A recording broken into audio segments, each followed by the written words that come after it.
నేను ఆ విషయాన్ని నేను పంచుకోవాలి. ఎందుకంటే అది యవనస్తుడికి బాగా ఉపయోగపడుతుంది. దేవుని స్తోత్రం, హల్లెలూయా. మీరు మంచి అనుకోండి, చెడు అనుకోండి, దేవుడు చెప్పమంటున్నాడు. నేను జాబ్ చేసే సమయాలలో ఒక యవనస్తురాలు పరిచయమైంది. ఆమె ప్రార్థనకి వెళ్తుంది.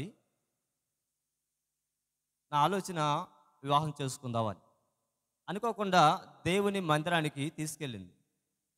ఇద్దరం ప్రార్థన చేస్తున్నాం. నేను చేసుకున్న ప్రార్థన ఏంటంటే, ప్రభువా మరి వివాహం చేసుకోవాలనుకుంటున్నాను, మరి మాట్లాడుతాను, నువ్వు దేవుడు అంట కదా, మరి మోకరించి చిన్న ప్రార్థన చేశా. నాకు అప్పటిదాకా తెలియదు. తర్వాత ప్రభువు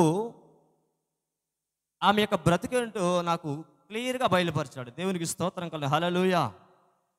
క్లియర్గా బయలుపరిచి ఆ దేవాది దేవుడు ఆమె నుంచి నన్ను దూరం చేసేసాడు. దేవుడు అంత గొప్ప దేవుడు. ప్రార్థిస్తే, నేను వివాహం జీవితం ప్రార్థన చేస్తే ఆ అమ్మాయి యొక్క చరిత్ర అంతా దేవుడు బయలుపరిచాడు నాకు. మనకు సెట్ కాదనుకొని అనుకున్నాను. ఎందుకంటే అప్పటి వరకు పై రూపాన్ని చూసాం మనం. హృదయాంతరంగా ఎవరికి తెలియదు. యవనస్తులు బాగా వినాలి. ఎందుకంటే యవన కాలంలో చాలామంది మోసపోతున్నారు పై రూపాలు చూసి. నేను కూడా పై రూపం చూసి మంచోళ్ళు అనుకున్నాను. ఎప్పుడైతే ప్రభువుకు మోకరించి ప్రార్థించానో మొత్తం క్లియర్ కట్గా హృదయ అంతరంగాన్ని దేవుడు నాకు బయలుపరిచాడు. అలాగా దూరం చేశాడు. ఆ సాక్ష్యాన్ని ఆ కుర్రోడితో పంచుకున్నాను. ఆ సాక్ష్యం పంచుకున్న తర్వాత బిజినెస్ గురించి ఎక్స్ప్లెయిన్ చేసిన తర్వాత నేను ఆ కుర్రోడి దగ్గరికి వెళ్ళాను. వెళ్ళేసరికి నేను చక్కగా తక్కేసుకొని, తయేసుకొని, షూ వేసుకొని వెళ్ళాను. వెళితే ముగ్గురు ప్రార్థన చేసుకుంటున్నారు. ప్రార్థన చేసుకుంటే ప్రార్థన నాకు పడదు కదా, వీళ్ళని ప్రార్థన చేసుకుంటున్నారు, వెళ్ళిపోతే ఫీల్ అవుతారేమో, మరి వెళ్ళకపోతే మనం వచ్చిన పని జరగదు అనుకొని బయట నిల్చుంటే రాంది బ్రదర్ అన్నారు. విలువనిచ్చి ఇష్టం లేకపోయినా అక్కడ కూర్చుంటే వాళ్ళు 2 పాటలు పాడుకొని వాక్యం చదువుకుంటున్నారు. వాక్యం చదువుతున్నప్పుడు వారు అంటుంది ఏమిటంటే, తల్లిదండ్రులను ఎదిరించి వారికి వ్యతిరేకముగా మనము ఏ పని చేసినను అది మనకి ఆశీర్వాదము కాదు, అది మనకి దీవెన కాదు, మనం పైకి రాలేమని మాట్లాడుకుంటున్నారు. దేవుని మాటలు మాట్లాడుతున్నారు. ఒకసారిగా స్ట్రక్ అయిపోయారు. ఎందుకంటే ఆ ముందు రోజు రాత్రే ఇంట్లో మా అమ్మగారితో నాన్నగారితో కాస్త గొడవ అయింది. చాలా గొడవ అయిపోయింది. నేను ఇక రాను అన్నట్లుగా, మీతో మాకు సంబంధం లేదన్నట్లుగా అంత గొడవ అయిపోయింది. చూస్తే అక్కడ వాడి ద్వారాగా దేవుడు మాట్లాడుతున్నాడు. నేను అనుకున్నాను, నా గురించి వీళ్ళకి తెలియదు, పరిచయం లేదు కదా, నా కుటుంబ విషయాలు వీళ్ళకి ఎలా తెలిసినాయి అని స్టక్ అయిపోయింది. నాకు ఒక గుర్తు ఏమిటంటే, ఇలాంటి విషయాలు సోది అడిగినప్పుడు బయటపడతా ఉంటాయి, కళాశాలల దగ్గరికి వెళ్ళినప్పుడు బయటపడతా ఉంటాయి. మరి వీళ్ళు ప్రార్థనకి వెళ్ళేవాళ్ళు కదా, ఇక్కడ బయటపడింది ఏమిటని నేను ఆలోచించేట మొదలుపెట్టాను. అలా జరుగుతుండగా ఇంకొక వ్యక్తి పరిచయం అయ్యాడు. పరిచయమైనప్పుడు ఆ వ్యక్తి అన్నాడు, దేవుడు మాట్లాడతాడయ్యా అన్నాడు. దేవుడు మాట్లాడతాడా? నిజమా అన్నాడు. నిజమేనయ్యా అన్నాడు. ఒక సేవకుని పరిచయం చేసినప్పుడు అక్కడికి వెళ్ళిన తర్వాత మాట్లాడుకున్నప్పుడు 3 రోజులు ప్రార్థనలో ఉండయ్యా, దేవుడు నీతో మాట్లాడతాడని చెప్పేసి సేవకుడు చెప్పారు. చెప్పిన తర్వాత హాస్టల్లో ఉన్నాను, కాస్త బట్టలు సర్దుకొని బ్యాగ్ తీసుకొని సేవకుడి దగ్గరికి వెళ్ళినప్పుడు పాస్టర్ గారు అన్నారు కదా, 3 రోజులు ఉపవాస ప్రార్థనలో ఉండయ్యా, నీ అంశాలు అంటే చెప్పు అన్నారు. 3 అంశాలు పెట్టింది ప్రభువు దగ్గర. ప్రభువా, అనుకోకుండా నీ గురించి తెలుసుకునేలాగా చేసావు కదా, నా పట్ల నీ చిత్తం ఏమిటి? నా పట్ల నీ చిత్తం ఏమిటి? రెండవది, మరి నేను ఏదైనా మంచి ఉద్యోగం చేసుకోవాలనుకుంటున్నాను, మంచి వ్యాపారం చేసుకోవాలనుకుంటున్నాను, అసలు ఈ లోకానికి నన్ను ఎందుకు పంపించావు? నా పని ఏమిటి? నేనేం చేయాలా? నా పని ఏమిటి? నేనేం చేయాలి ప్రభువా అని ప్రార్థన చేసినప్పుడు దర్శనములో ప్రభు మాట్లాడుతున్నాడు. ఉద్యోగము కాదు, వ్యాపారము కాదు, నీకు ఉన్న దానికన్నా గొప్పది నీకు ఇస్తానని చెప్పేసి దేవుడు వాగ్దానం చేశాడు. దేవునికి స్తోత్రం కలుగును, హల్లెలూయా. ఇప్పుడు ఉన్నదానికన్నా నీకు గొప్పది ఇస్తానని వాగ్దానం చేశాడు. రెండవ దర్శనం వెమ్మటే, నేను మా ఊర్లో ఉన్నాను. ఒక పిచ్చిపట్టి అబ్బాయిని అందరూ తరుముకుంటూ వస్తున్నారు. తరుముతూ ఉంటే ఆ అబ్బాయి నా దగ్గరికి వచ్చాడు. వస్తే ఆ అబ్బాయి తల మీద నేను చేయించి ప్రార్థన చేశాను. ప్రార్థించినప్పుడు ఆ అబ్బాయి స్వస్థ పొందుకొని బాగా మాట్లాడుతున్నాడు. చుట్టూ ఉన్న జనమంతా ఆశ్చర్యపోతున్నాడు. వీడు పిచ్చోడు కదా, ఇప్పుడే మనం తరుముకుంటూ వచ్చాము, వీడికి ఏం తెలియదు కదా, వీడు వెంటనే మంచోడైపోయాడేంటి, వీడు వెంటనే బాగైపోయాడేంటి అని అందరూ ఆశ్చర్యంగా చూస్తున్నారు. నేను దేవుణ్ణి అడిగింది ఏమిటి, నా పట్ల నీ చిత్తం ఏమిటని. రెండవది, ఈ లోకానికి నన్ను ఎందుకు పంపించావయ్యా, నేనేం చేయాలి? 2 మాటలు. ఈ రెండుకి జవాబు వచ్చేసింది. ఉన్నదానికన్నా గొప్పదిస్తానన్నాడు. ఈ లోకంలో దేవుని సేవ కన్నా కూడా గొప్పది ఇంకోటి లేదు. అన్ని అధికారముల కన్నా దేవుని సేవకుడికి అధికారమే ఉన్నతమైనది. దేవునికి స్తోత్రం కలుగుగా. హల్లెలూయా. రెండవదిగా, నన్నేం చేయమంటావు ప్రభువా అని అడిగినప్పుడు, అది ఎందుకు పంపించావు ప్రభువా అని దాని సమాధానము మీకు అర్థమైపోయి ఉండాలి. అనేకులు ఈ లోకములో అలాంటి పరిస్థితుల్లో ఉన్నారు. అలాంటి వారిని బాగు చేయటమే నీ పని అన్నట్లుగా దేవుడు మాట్లాడాడు. దేవుని స్తోత్రం. హల్లెలూయా. రోగులని, దయ్యం పట్టిన వారిని, మాంత్రిక శక్తుల చేత పీడింపబడుతున్న వారికి విడుదలను ఇచ్చి నా రాజ్యానికి నీవు కొందరు నడిపించాలి అని ప్రభువు మాట్లాడాడు. దేవునికి స్తోత్రం కల. హల్లెలూయా. అదే ఈ లోకంలో నువ్వు చేయవలసిన పని అని చెప్పేసి దేవుడు మాట్లాడాడు. నేను తర్వాత సేవకులతో పంచుకున్నాను ఆ మాటలు. అయ్యా, మరి దేవుడు నిన్ను సేవ చేయమంటున్నాడు అయ్యా, సేవ దర్శనాలు వస్తున్నాను. అసలు ఎప్పుడు నేను బైబిల్ పట్టుకొని మందిరానికి వెళ్ళాను కాదు. ప్రార్థన అంటే తెలియదు, సేవ అంటే తెలియదు, దర్శనాలు ఇవి వస్తూ ఉన్నాయి. అలాగా 2 నెలలు ప్రార్థనలో ఉన్నాను. ఆ ప్రార్థనలో ఉన్నప్పుడు కొంత నావి చేతి ఖర్చుకి డబ్బులు పడతా ఉండేవి. సంపాదన లేదు, ఇంటి దగ్గర నుంచి డబ్బులు రావట్లేదు, కాస్త ఇబ్బందిగా ఉంటా ఉంది. 2 నెలలు గడిచిపోయింది.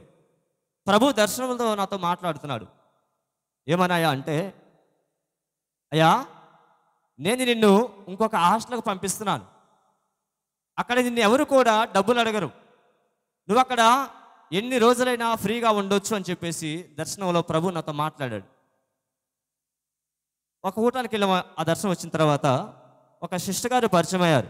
పరిచయం అయ్యి, అన్నయ్య, నీకొక సేవకుని పరిచయం చేస్తాను, మంచి దైవజనులు, మంచి సహవాసము, నిన్ను పరిచయం చేస్తానని చెప్పేసి ఆ సిస్టర్ గారు వచ్చి, మరి దేవుని దాసులైన మా ఆత్మీయ తండ్రి ప్రభుదాసయ్య గారిని పరిచయం చేసింది. దేవునికి స్తోత్రం కల. హల్లెలూయా. మా ఆత్మీయ తండ్రి అక్కడికి వెళ్ళిన తర్వాత అయ్యగారు నా దగ్గర రూపాయి ఖర్చు పెట్టినవాళ్ళ. దేవునికి స్తోత్రం. హల్లెలూయా. భోజనం దగ్గర నుంచి ఎక్కడికైనా వెళ్ళాలన్నా కూడా అన్నీ కూడా మా అయ్యగారు చూసుకునేవారు. దర్శనం ఏమొచ్చింది, నేను నిన్ను ఇంకొక హాస్టల్కి పంపిస్తున్నాను, అక్కడ నిన్ను ఎవరు డబ్బులు అడగరు, నువ్వు ఎన్ని రోజులైనా ఉండొచ్చు అన్నాడు. ఏమిదయ్యా హాస్టల్ అంటే, వైజాగ్ ప్రాంతంలో ఎన్నిడి దగ్గర దైవ స్వరూపి ప్రార్థనా మందిరం. దేవుని స్తోత్రం. హల్లెలూయా. దేవుని మందిరమే హాస్టల్. అక్కడ అయ్యగారితో ఈ మాటలు పంచుకున్నప్పుడు, అయ్యా సేవ దర్శనాలే, అయితే ఇక్కడ కూడా నువ్వు కనిపెడితే మనం ఒక నిర్ణయానికి వద్దాం. మరి మీ ఇంట్లోనే మేము విగ్రహార్థికులు, వారు ఒప్పుకోరు కనుక మనం ఎక్కువగా ప్రార్థనలో ఉండి ప్రార్థనలో కనిపెట్టి మనము ముందడిగేద్దామని చెప్పేసి ఆత్మీయ తండ్రి ప్రభుదాసయ్య గారు చెప్పారు. అలాగే దర్శనాలు కనిపెడుతున్నప్పుడు అన్నీ కూడా సేవ నిమిత్తం వస్తామని అన్నీ చెప్పినప్పుడు ఇవన్నీ కూడా సేవ దర్శనాలు అయ్యా అన్నాడు. ఆ తర్వాత మరి 2 నెలలు నువ్వు ప్రార్థనలో ఉండాలయ్యా అని చెప్పేసి అయ్యగారు చెప్పినప్పుడు 2 నెలలు అక్కడ ప్రార్థనలో ఉన్నాం. చాలామంది ఈ భక్తి గురించి తెలియదు. ప్రార్థనలో మాట్లాడుకుంటూ ఉంటారు. అక్కడ ప్రార్థనలో ఉంటే కనీసం ఫోన్ మాట్లాడటానికి ఉండదు. ప్రార్థనలో ఉంటే ఎవరితో మాట్లాడకూడదు. నెలైనా 2 నెలలైనా మాట్లాడితే దేవుని సేవకునితోటే మాట్లాడాలి, కానీ ఎవరితో కూడా మాట్లాడినవారు. అంత కఠినంగా ఉంటుంది ఈ దైవశరీర సహవాసంలో ఆ భక్తి. అలాంటి ప్రార్థనలో నేను గడిపాను. అలాగా 2 నెలలు అయిపోయిన తర్వాత మరి ఊరి కోసం ప్రార్థన చేసినప్పుడు మరి దేవుడు మా స్వగ్రామాన్ని చూపించాడు. మా స్వగ్రామాన్ని దేవుడు చూపించాడు. అందులో ఒక ఇల్లును చూపించాడు. ఆ ఇంటి మీద పెంకులు చూపించాడు. ఆ ఇల్లు మా ఇంటి దగ్గరలోనే ఉంది. ఆ ఇల్లు ఎవరితో కాదు, నా చిన్నప్పుడు నేను ఓనమాలను నేర్చుకున్న టీచర్ గారిది. దేవుని స్తోత్ర, హల్లెలూయా. ఆ ఇల్లు చూపించాడు.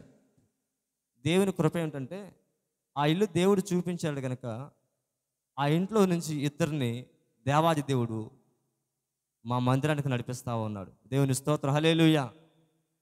అయితే అలా విధంగా కొనసాగుతూ ఉంది. మీకు ఒక డౌట్ రావచ్చు, మరి దేవుడు కొత్తూరు మీకు చూపించాడు కదా, మరి నువ్వు ఈ గొరిపాడు ఎందుకు వచ్చావయ్యా అని మీకు డౌట్ రావచ్చు. నాకు ఒక దర్శనం వచ్చింది. ఏమిటంటే, ఇంట్లో నుంచి ఒక కత్తి తీసుకొని బయలుదేరాను.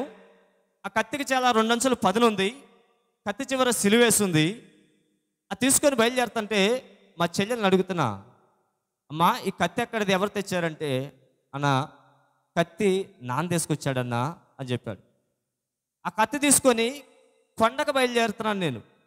ఆ కత్తి తీసుకొని కొండకు బయలుదేరుతున్నా. అంతా అయిపోయిన తర్వాత ప్రధాసాయి గారు చెప్పారు, అయ్యా నువ్వు వెళ్ళి మీ ఊర్లో ఏదైనా ఖాళీగా ఇల్లుంటే చూసుకొని రా, వచ్చిన తర్వాత మళ్ళా ప్రార్థనలో ఉండి నిన్ను అభిషేకం చేసి నేను పంపిస్తానని చెప్పేసి మా ఆత్మీయ తండ్రి ప్రభుదాసాయి గారు మాట్లాడారు.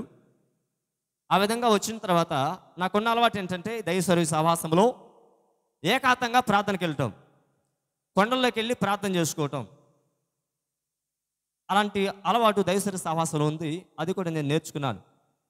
ఈ గొరిపాడు కొండకి ఆ బైబిల్ తీసుకొని ఒక పట్ట తీసుకున్నప్పుడు కనీసం సైకిల్ కూడా లేదు, నాకు నడుచుకునే వచ్చేవాడిని. ఈ కొండకి ఎడ్ల కొండ మీదకి ప్రార్థన చేసుకోవడానికి వచ్చేవాడిని. అయితే ప్రార్థన చేసుకోవడానికి వస్తూ ఉన్నాను. ఒకరోజు మా ఊరతను నుండి, అయ్యా కొండ మీద పాక వేస్తున్నారు, నువ్వు ఇలాగ ఎండలో ఆ చెట్ల కింద ప్రార్థన చేసుకుంటున్నావు, అక్కడైతే నీకు ప్రార్థన చేసుకోవడానికి బాగా ఉంటుందని చెప్పారు. అలాగే నేను నడుచుకుంటూ ఆ బైబిల్ తీసుకొని ఆ కొండ దగ్గరకు వచ్చా. అప్పుడే నూతనంగా తాటాకులతో పాక వేస్తున్నారు. కిందంకా ఏమీ రాళ్ళు కూడా సరిగా పర్వాలేదు. అక్కడే కూర్చొని ప్రార్థన చేసుకుంటూ బైబిల్ చదువుకుంటూ ఉంటే ఈ గొరిపాడు గ్రామం నుంచి 2 వ్యక్తులు వచ్చారు. ఒక వ్యక్తి ప్రభాకరరావు గారు, రెండో వ్యక్తి మరి వీరంజనేయులు గారు. వారి ఇంటి దగ్గర నుంచి అనుకుంటున్నారంట, ఈ మందిరంలో మట్టి రోజు మన ఇద్దరే బాస్తున్నాం కదా, మనకి ఎవరైనా తోడుగా ఉంటే బాగుండు అని ఇంటి దగ్గర నుంచి ప్రార్థన చేసుకుంటూ వస్తున్నారట. వారు వచ్చేసరికి నేను అక్కడ కూర్చోనన్నా. వారు వెంటనే సాక్ష్యం చెబుతున్నారు, మాకు తోడు ఒకళ్ళు ఉంటే బాగుండని నేను అనుకున్నానయ్యా, మేము వచ్చేసరికి దేవుడే నిన్ను ఇక్కడ తీసుకొచ్చి కూర్చోబెట్టాడని చెప్పి సాక్ష్యం చెప్పారు. దేవుని స్తోత్రం, హల్లెలూయా. నాకు సంతోషం వేసింది. ఏమిటో తెలుసా, అయితే నేను దేవుని ప్రణాళికలో ఉన్నాను అనుకున్నాను. హల్లెలూయా. ఆ విధంగా మాకు ఇవి పరిచయం అయింది. మీకు ఇప్పటికీ అర్థమై ఉండాలి. దర్శనం ఏమిటి? కత్తి తీసుకొని నేను బయలుదేరాను కొండకి కట్టెలు కొట్టడానికి. కత్తి దేవుని యొక్క వాక్యానికి సాదృశ్యం, అంటే పరిశుద్ధ గ్రంథానికి సాదృశ్యం. ఆ బైబిల్ తీసుకొని కొండకు బయలుదేరుతున్నా. దర్శనం నెరవేరింది. వారు అలా పరిచయం అయ్యారు. కొండ మీద కొన్నాళ్ళు పరిచయం చేశాం. ఆ తర్వాత ఈ గొరిపాడు గ్రామంలో మందిరం వేయటం అనేది జరిగింది. అయితే ఆ విధంగా జరుగుతుండగా వెళ్ళిన తర్వాత మరి దేవుని దాసులు మా ఆత్మీయ తండ్రి గారు మరి నన్ను అభిషేకం చేసి దేవుని సేవకి పంపించారు. వివాహం విషయంలో కూడా ఒక సాక్ష్యం చెప్పాలి. ఇంటి దగ్గర నుంచి ఫోన్లు వస్తున్నాయి. ఏమిటో తెలుసా, ఇంకెన్నాళ్ళు అలాగుంటావు, మరి నీకు వివాహం చేయాలనుకుంటున్నాము, మరి చేసుకోవాలి నువ్వు అన్నారు. రెండేంటిగా మేనమామ కూతుర్ని పిల్లల్ని చేయాలని ప్రభువుని అడిగాను. ప్రభువా నువ్వేం సేవ చేయమంటున్నావు, ఇంట్లో వాళ్ళేం పెళ్ళి అంటున్నారు, మరి ఎలాగ నాకు సేవ గురించి తెలియదు, మరి పెళ్లి చేసుకోవాలంటే ఎలాగా, మరి నా పరిస్థితి ఏంటి ప్రభువా అంటే, ప్రభు ఒకటే మాట చెప్పాడు, నేను చెప్పేంత వరకు నువ్వు పెళ్లి చేసుకోవద్దు. రెండవదిగా నీ బంధువులలో ఎవరిని కూడా నువ్వు పెళ్లి చేసుకోవద్దు.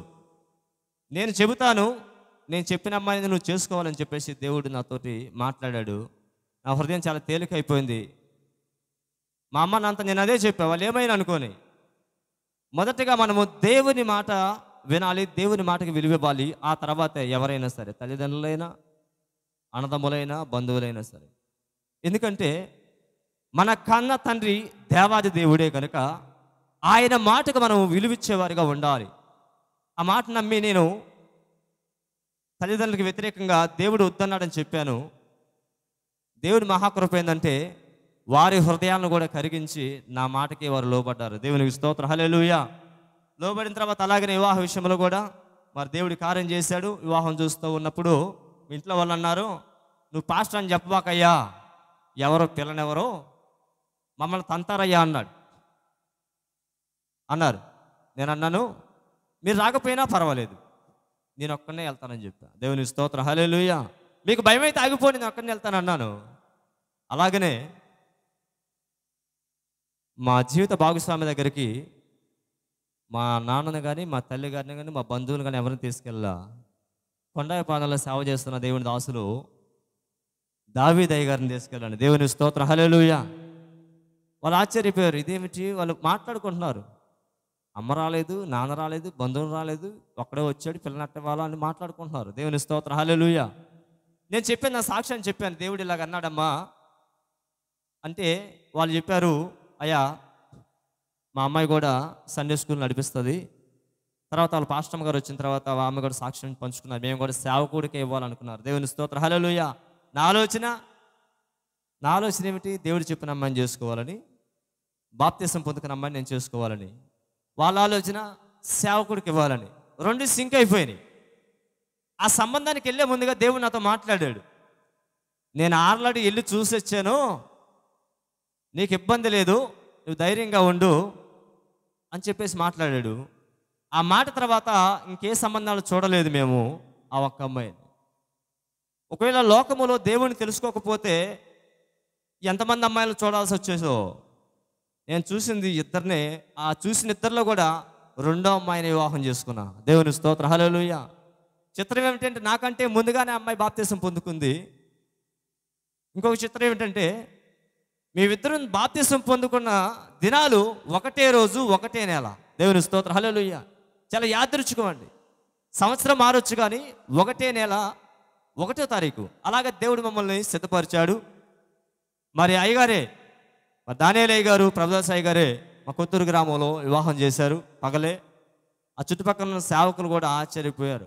అయ్యా మేము చాలా పెళ్ళిళ్ళు చేసాము, అర్ధరాత్రులు చేసాము, నువ్వు నూతనంగా రక్షించబడ్డా, నూతనంగా దేవుని సేవకు వచ్చిన దేవుని ప్రణాళిక ప్రకారంగా పగలు పెళ్లి చేసుకున్నావయ్యా, చాలా సంతోషంగా ఉందని ఇక్కడ ఉన్నారు దేవుని దాసులు నాతో చెప్పారు. దేవుని స్తోత్రం, హల్లెలూయా.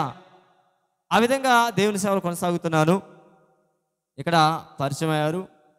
ఊర్లో సండే స్కూల్ నడిపిస్తున్నప్పుడు మరి ఇక్కడ ఏలూరు వెంకటేశ్వరరావు గారు, మరి ప్రభాకరరావు గారు, వెంకయ్యమ్మ గారు బాగా ఆత్మీయంగా పరిచయం అయ్యారు. వారు అన్నారు, అయ్యా శుక్రవారం వచ్చి వాక్యం చెబుతున్నా కదా, మేము ఆదివారం కూడా జరుపుకోవాలనుకుంటున్నాము, మరి నువ్వు రావాలన్నారు. సరేనయ్యా దాని దేవుంది వస్తానన్నాడు. ఆ మాట నాతో చెప్పి వేరే సేవకులను ఆదివారాన్ని సిద్ధపరుచుకున్నారు. నేను పెద్దగా బాధపడలా, దేవుని చిత్తం కాదేమో అనుకుని సండే స్కూల్ పిల్లలతో పరిచర్య కొనసాగిస్తున్నా. ఆ దాసులు 2 వారాలు వచ్చిన తర్వాత ఆగిపోయారట. అయ్యా మళ్ళీ అన్నారు, నువ్వే రావాలయ్యా అని అంటే సరేనన్నాను. నేనేం మాట్లాడలా. ఆ విధంగా మరి ఏలూరు వెంకటేశ్వర గారికి, వెంకయ్యమ్మ గారికి, ప్రభాకరరావు గారికి మాకు పరిచయం ఏర్పడింది. ఆ పరిచర్య ఎలాగా 3 దగ్గర నుంచి మొదలు పెట్టాము. దేవుడు మరి ఆ విధంగా 40 మంది దాకా దేవుడు సంఘాన్ని ఇచ్చాడు. అలాగనే గొరిపాటులో కూడా దేవుడు మందిరమును కృప చూపించాడు. వెంకయ్యమ్మ గారి ద్వారాగా, వెంకటేశ్వర ద్వారాగా ఆ విధంగా సేవలో కొనసాగుతున్నాము. దేవుని స్తోత్రం, హల్లెలూయా. అయితే సేవలో జరిగిన కొన్ని కార్యాలను నేను మీతో క్లుప్తంగా సమయం అయిపోయింది, నేను పంచుకొని ఆశపడుతున్నాను. మరి కొత్తూరులో కూడా మందిరం ఉంది. ఆ మందిరంలో దైవంలో పట్టిన వారికి, అనారోగ్యంతో ఉన్న వారిని అక్కడ ఉపవాస ప్రార్థనలో ఉంచటము ఈ దైవసరి సహవాసంలోనే ఉంది కనుక నేను కూడా ఆ విధంగా కొనసాగుతూ ఉన్నాను. మరి దేవుడు గొప్ప కార్యాలు చేస్తున్నాడు. ఇక్కడ ఒక కుటుంబం ప్రార్థనకు వస్తారు. ఆ తల్లిగారు చెప్పారు, అయ్యా మా మరిదికి అసలు ఆరోగ్యం బాగుంటలేదు, వారికి ప్రార్థనకు వచ్చేవాళ్ళు కాదయ్యా, నువ్వు వచ్చి వారికి ప్రార్థన చేయాలని చెప్పినప్పుడు వారి విగ్రహార్థికలు అయినప్పటికీ ఏమీ భయపడకుండా వెళ్ళినప్పుడు వారు చెబుతున్నారు, 4 రోజుల నుంచి ఆహారం తింటలేదయ్యా, ఏదో కాయో కదా అసలు మింగుడు పడట్లేదు, అన్ని ప్రయత్నాలు అయిపోయినాయి, అయ్యా. ప్రార్థన చేయనప్పుడు ప్రార్థన చేస్తే అతను పడిపోయాడు, దురాత్మ బయటపడింది. నేను ఒకటే మాట చెప్పా, విడుదల వచ్చింది, ఇప్పుడు ఇది నిలవదు. మీరు ఉపవాస ప్రార్థనలో ఉండాలి. ఉపవాస ప్రార్థనలో ఉంటే గనక మీకు విడుదల వస్తుందని చెప్పినప్పుడు వారు ఉన్న ఫలానా దేవుని మాటకు లోబడి మరి కొత్తూరు గ్రామానికి ప్రార్థనలోకి వచ్చారు. 3 రోజులు ప్రార్థనలో ఉంచాం. 3 రోజులు ప్రార్థనలో ఉంచినప్పుడు దురాత్మ బయటపడింది. బయటపడి మాట్లాడింది ఏమిటో తెలుసా? ఎవరమ్మా నువ్వు అంటే, వీరు మాకు దగ్గరోళ్ళు, చిన్నప్పటి నుంచి నన్ను ఆరాధించిన వారు వీళ్ళు. మరి ఏమిటమ్మా అంటే, ఈ విధంగా చేసావంటే ఆమె సాక్ష్యం చెబుతుంది. ఎవరు? ఆమెలో ఉన్న దయ్యం. వీరికి మేకలుండే, ఎద్దులుండే, బాగా ఉన్నోళ్ళే, ఒక్కొక్కరిని తీసేసుకుంటా వచ్చా. పశువులు లేవు, మేకలు లేవు, అన్నీ అయిపోయినాయి. ఇప్పుడు మనుషులు మిగిలారు కనుక వీరిని తీసుకెళ్ళటానికి నేను వచ్చానని చెప్పేసి ఆ దురాత్మ మాట్లాడింది. 3 రోజులు ఉపవాస ప్రార్థనలో ఉంచితే వారిలో నుంచి ఆ దురాత్మ వెళ్ళిపోయింది. వారి తీర్మానం ప్రకారంగా బాప్తిసం పొందుకున్నారు. ఆ ముగ్గురు కూడా ఆ దేవుని యొక్క సన్నిధికి వస్తూ ఉన్నారు. ఆ తర్వాత వాళ్ళు సాక్ష్యం చెబుతున్నారు. అయ్యా చేతబడి అన్నారయ్యా, అక్కడికి వెళ్ళాం, ఇక్కడికి అన్ని డబ్బులు వదిలించుకున్నామయ్యా, చాలామంది బాగు చేశారయ్యా, ఎన్నో తాయెత్తులు కట్టారయ్యా, ఎన్నో డబ్బులు అయిపోయినాయి అయ్యా, పొలిమేరు శక్తి అన్నారయ్యా అని స్వస్థత పొందుకున్నాక చెప్పారు. పొందుకోక ముందు చెప్పలేదు. ఎందుకో తెలుసా? ఇవన్నీ చెబితే ఈయన ప్రార్థన చేస్తాడో చేయడోనని దాచిపెట్టి ఏమీ లేదని చెప్పారు. 1 రోజులు అన్నం తిన్న వ్యక్తి దేవుని మందిరంలోకి రాగానే వచ్చిన రోజున అన్నం తిన్నాడు. దేవుని స్తోత్రం, హల్లెలూయా. వచ్చిన రోజున అన్నం తిన్న వాళ్ళు ఆశ్చర్యపోయారు. దేవుడు అంత గొప్ప కార్యాలు చేశాడు. రెండో కార్యము, ఆ తల్లిగారిది ఉప్మాగులూరు, ఆమెది కూడా అదే పరిస్థితి, అన్ని చోట్ల తిరిగిపోయింది. ఇక చనిపోతామో అని అనుకుంటున్నా ఆ తల్లి. చివరి అవకాశముగా వచ్చినప్పుడు నేను కూడా చెప్పా, అమ్మా నీ దేవుడి కార్యం చేయాలంటే మందిరంలో ఉండాలి, 3 రోజులు ఉపవాస ప్రార్థనలో ఉంటే గనక దేవుడి కార్యం చేస్తాడని చెప్పినప్పుడు ఆమె కూడా సిద్ధపడి కొత్తూరు గ్రామానికి ఉపవాస ప్రార్థనలోకి వచ్చింది. మరి దేవుడు ఆ తల్లిగారి పట్ల గొప్ప కార్యం చేశాడు. విడుదల వచ్చింది, అన్ని బలహీనతలు పోయినాయి, సంతోషంగా బాప్తిసం పొందుకుంది. ఇప్పుడు వారు ఊరెళ్ళి చక్కగా మందిరానికి వెళ్తుంది. మేము కూడా ఆ ఉప్మాగులూరు వెళ్ళి స్తుతికూటం పెట్టి వచ్చాం. దేవుని స్తోత్రం, హల్లెలూయా. అలాగా దేవాది దేవుడు నాకు దర్శనంలో వాగ్దానం చేసినట్లుగా దురాత్మలతో వచ్చిన వారికి విడుదలనిస్తా ఉన్నాడు, అనారోగ్యంతో వచ్చిన వారిని కూడా స్వస్థలు ఇస్తా ఉన్నాడు. ఇక్కడ కూడా ప్రార్థనకు రానప్పటికీ కూడా గొప్ప కార్యం చేశాడు. అక్క పేరు ప్రసన్న, హరిబాబు వాళ్ళ కూతురు. అక్క పిలిపించి, అన్న నా నడువుకి ఆపరేషన్ చేయాలనుకుంటున్నారు, అన్ని టెస్టులు అయిపోయినాయి, అన్ని స్కానింగ్లు అయిపోయినాయి, ఇప్పటికే నాకు దగ్గర 3 ఆపరేషన్లు అయిపోయినాయి. అన్నా ఈ ఆపరేషన్ చేస్తే కనుక ఇక నేను మనిషిని కాదన్నా, అందరు డాక్టర్లు చెప్పిన అన్ని రిపోర్టులు చూసి ఆపరేషన్ చేయాలంటున్నారన్నా, అసలు నిలబెళ్ళలేకపోతున్నానన్నా అని చెప్పింది. మందిరానికి రాలేదు. ఇంటికెళ్ళి 3 దినాలు ప్రార్థన చేసినప్పుడు ఆమె చక్కగా లేచి నిలబడగలుగుతుంది. దేవుని స్తోత్రం, హల్లెలూయా. తనంతా తానే పని చేసుకుంటా ఉంది. హాస్పిటల్కి వెళ్ళి చూపించుకోమా అన్న, హాస్పిటల్లోకి వెళ్ళి మళ్ళీ వెనక్కి వచ్చిందంట. మళ్ళీ ఎక్కడ ఆపరేషన్ చేయాలంటారో అని భయపడిపోయి మళ్ళా వచ్చేసింది. ఆరోగ్యంగానే ఉంది కానీ ఏదో అనుమానం. కొన్ని రోజుల తర్వాత మళ్ళీ హాస్పిటల్కి వెళ్ళిందంట. టెస్టులు చేస్తే ఎవరమ్మా నీకు ఆపరేషన్ చేయాలంది, నీ నడువులన్నీ బాగున్నాయి అన్నారంట. దేవుని స్తోత్రం, హల్లెలూయా. దేవుడికి తల్లిగారి పట్ల గొప్ప కార్యం చేశారు. అమ్మ మందిరానికి రండి అమ్మా, ఇంకా గొప్ప కార్యం నీ పట్ల దేవుడు చేస్తాడంటే, అన్నయ్య ఇంకొన్ని బాధ్యతలు ఉన్నాయి, అవి అయిపోయినాక మందిరానికి వస్తానయ్య అని చెప్పారు. దేవుని స్తోత్రం, హల్లెలూయా. ఇలా చెప్పుకుంటూ పోతే దేవుడు చాలా గొప్ప కార్యాలు చేశాడు. మందిరానికి వచ్చేవాళ్ళు తక్కువ కానీ అన్యులు కూడా దేవుడి ద్వారా గొప్ప కార్యాలు పొందుకున్నాడు. ఆ విధంగా మరి దేవుడు నన్ను వాడుకుంటా ఉన్నాడు. దేవుని స్తోత్రం, హల్లెలూయా. దేవుడి సాక్ష్యాన్ని దీవించి ఆశీర్వదించును గాక. నా కుటుంబం కోసము అందరూ కూడా ప్రార్థన చేయండి. అలాగనే మరి మొదటి రోజున మరి దేవుడి వర్తమానం అందించిన యెహోషువ గారికి వందనాలు. అలాగే రెండవ వర్తమానం అందించిన మరి గన్నవరం ప్రాంతంలో సేవ చేస్తున్న దేవుని దాసులు ఇస్సాకయ్య గారికి వందనాలు. మరి అలాగనే రెండవ రోజున మరి మొదటి వర్తమానం అందించిన మరి గణపురం ప్రాంతంలో సేవ చేస్తున్న దేవుని దాసులు అబ్రాహ్మగారి గారికి వందనాలు. రెండవ వర్తమానంలో శ్రీకాళహస్తిలో ప్రాంతంలో బహుభాగంగా పడుతున్న దేవుని దాసులు మణిబాబు గారికి ప్రభు పేరిట వందనాలు. మరి అలాగనే మరి మొదట మెసేజ్ ఇచ్చినటువంటి మరి మా బంధువులు మామయ్య గారు మరి కృపాదేవుడి గారికి వందనాలు. చాలామంది కూడా అయ్యా కోటాలంటే చాలా లక్షలు ఖర్చు అవుతాయి, తట్టుకోలేమన్నారు. మరి మామయ్యని అడిగినప్పుడు, అల్లుడు నేను నీకు ఉన్నాను, నువ్వు నాకేమి పోయినా పర్వాలా, లైటింగు సిస్టము ఈ మొత్తం కూడా నేనే చూసుకుంటా, నువ్వు కుర్చీలో ఒకటి తెచ్చుకో చాలు అన్నాడు. దేవుని స్తోత్రం, హల్లెలూయా. నాకు ధైర్యం వచ్చిన తర్వాత ప్రభుదాస్ అయ్య గారికి ఫోన్ చేసినప్పుడు అయ్యగారు అన్నారు, నువ్వు అన్నావు కనుక దేవుడు ఆ మాటని స్థిరపరుస్తాడు, నువ్వు ధైర్యంగా ముందుకెళ్ళని చెప్పేసి ఆ ఆత్మీయతని ప్రభుదాస్ గారు కూడా బలపరిచారు. దేవుని స్తోత్రం, హల్లెలూయా. ఆ విధంగా ముందుకెళ్ళినప్పుడు ఈ విధంగా దేవుడు గొప్పగా జరిగిస్తా ఉన్నాడు. అలాగే మరి మూడవ రోజున మరి వర్తమానం అందించడానికి వచ్చిన మా ఆత్మీయ తండ్రి అయిన ప్రభుదాస్ అయ్య గారికి వందనాలు. అలాగనే రెండవ వర్తమానం అందించడానికి చెన్నై ప్రాంతంలో బహుబలముగా వాడబడుతున్నటువంటి దేవుని దాసులు మరి దానియేలయ్య గారు, బిషప్ అయ్య గారికి ప్రభు పేరట వందనాలు. అలాగనే కుడి వచ్చిన దేవుని దాసులు కూడా ప్రభు పేరట వందనాలు. మరొకసారి కుడి వచ్చిన దేవుని పెద్దలందరూ ప్రభు పేరట వందనాలు. దేవుడి సాక్షిని దీవించి ఆశీర్వదించిన గాక, ఆమేన్. మరి సమయాన్ని అధ్యక్షుల వారికి అప్పగించుకుంటున్నాను.